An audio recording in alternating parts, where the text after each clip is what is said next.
Molly the sheepdog once had a life of strife in a puppy mill, but now lives the life of luxury on Meridian Street in Indianapolis. The Boslers were looking for another pup and took Molly in. We lost another dog in January and decided to give it a few months to grieve, which happens every time we lose an animal. And 2 minutes later, Barbara was looking for some online, and she found, and I said, okay, well, it'd be a small one, it has to be a small one. And next thing I knew, Molly was at our door. And Barbara portrayed it as a meet and greet. Yeah, I spoke to Barb on the phone a couple times, and she had such a soft, kind voice. I knew she had the personality that Angel, now Molly, needed. And when we met, it was almost a perfect fit. She showed up with the dog, the door, and a bag. And she asked to put the bag in the den. We didn't know what the bag was until we all met Molly, and then Pam said, well, I better get going. And the bag is Molly's things.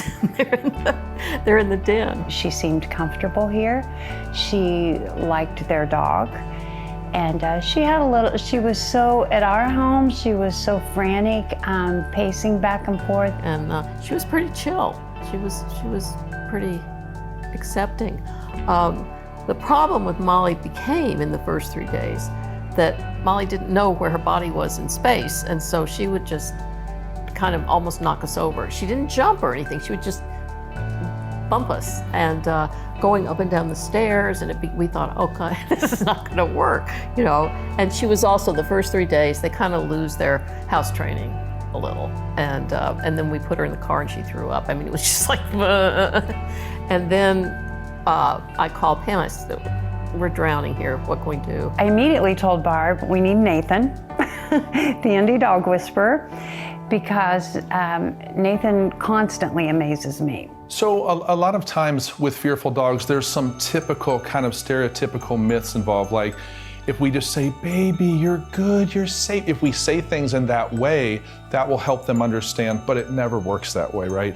The dog actually stays more fearful. And the reason is, and I tried to help them understand this, and I think they did come to understand this, is from a dog's point of view, for a fearful dog to hear that tone means now I, as a fearful dog, have a parenting job, because these humans sound like something's off, something's wrong. So now I get double watchful. Now I get double concerned. So the issue is the humans have to learn to exhibit the energy that lets the dog know everything's copacetic, man. We got it. Things are taken care of. You can begin to enjoy your life. And they took that up.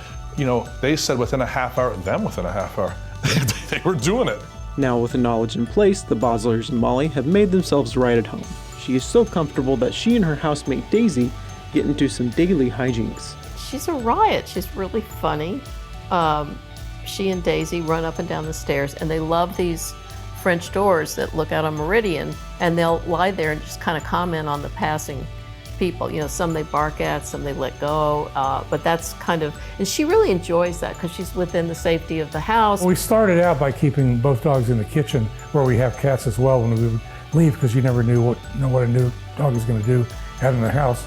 And we came home one day from about an hour out, and the dogs greeted us at the front door. And each accused each other of having left the door open to the kitchen.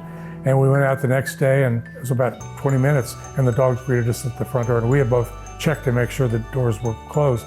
And so I set up my video camera on my phone, propped it against some books, and focused on the door, and watched the whole thing. And it took an hour and 10 minutes before she finally came up, looked around, and you'll see the video, I think.